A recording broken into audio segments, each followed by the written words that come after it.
For centuries, the Egyptian city of Alexandria was the intellectual capital of the human race. At its heart sat the legendary Great Library, holding the accumulated knowledge of humanity, from mathematics and geography to cosmic astronomy. But by the 5th century CE, this beacon of light was collapsing into darkness. Religious riots, political backstabbing, and ragging mobs turned the streets into a war zone. Yet, in the middle of this chaos stood one woman. She was widely considered the most brilliant mathematician and philosopher alive. Emperors, kings, and governors traveled thousands of miles just to ask for her advice. But in an era ruled by blind fanatical rage, her devotion to logic, science, and truth became a death sentence. This is the genuine, chilling true story of Hypatia of Alexandria, the tragic figure whose brutal execution marked the symbolic end of ancient science. Hypatia was born around 360 CE. Her father, Theon, was a brilliant mathematician and the very last recorded member of the legendary Library of Alexandria. Theon didn't want his daughter to live a restricted life.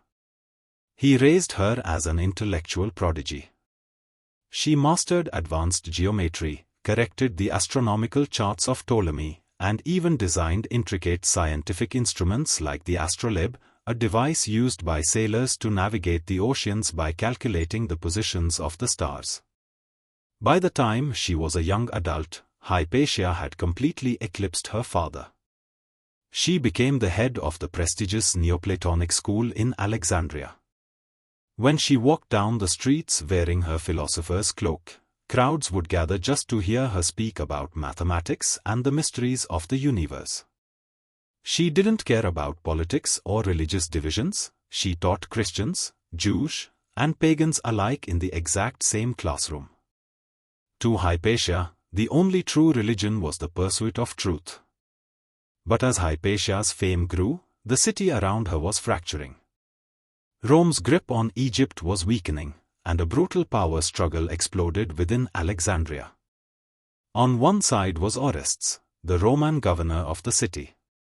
He wanted to maintain civil law, peace, and order. On the other side was Cyril, a fierce, highly aggressive religious leader who wanted absolute control over the city and its citizens. Orestes and Cyril hated each other, and their rivalry frequently spilled blood into the streets. But Orestes had a secret weapon. He was a close personal friend and student of Hypatia. Whenever the governor had a massive crisis to solve, he didn't consult politicians. He went to Hypatia's home to ask for her unbiased, logical advice. This drove Cyril furious.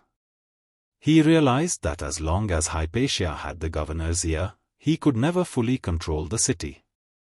Cyril began a targeted propaganda campaign against her.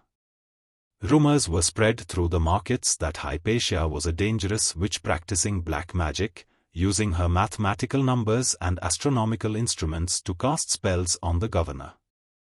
In March of 415 CE, the toxic rumors reached a boiling point. A fanatical, radical mob led by a man named Peter the Reader decided to take matters into their own hands. On a quiet afternoon, Hypatia was riding her chariot back to her home after a lecture. Suddenly, out of the shadows, the mob ambushed her. They dragged her off her chariot, tore her clothes, and dragged her body through the streets toward a prominent building called the Caesareum Temple, which had been converted into a church. Inside the building, the mob committed one of the most horrific crimes in intellectual history. Using sharpened oyster shells and broken pieces of pottery, they scraped the flesh from her bones while she was still breathing. Once she succumbed to the pain, they tore her limbs apart, dragged her remains outside the city walls, and burned them to ashes.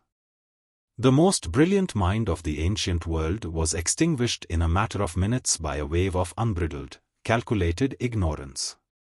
The murder of Hypatia sent shockwaves across the entire Roman Empire. Governor Orestes was so deeply traumatized and terrified by the raw brutality of the crime that he packed his bags, fled Alexandria, and was never heard from again. With Hypatia dead and the governor gone, Cyril took absolute control of the city.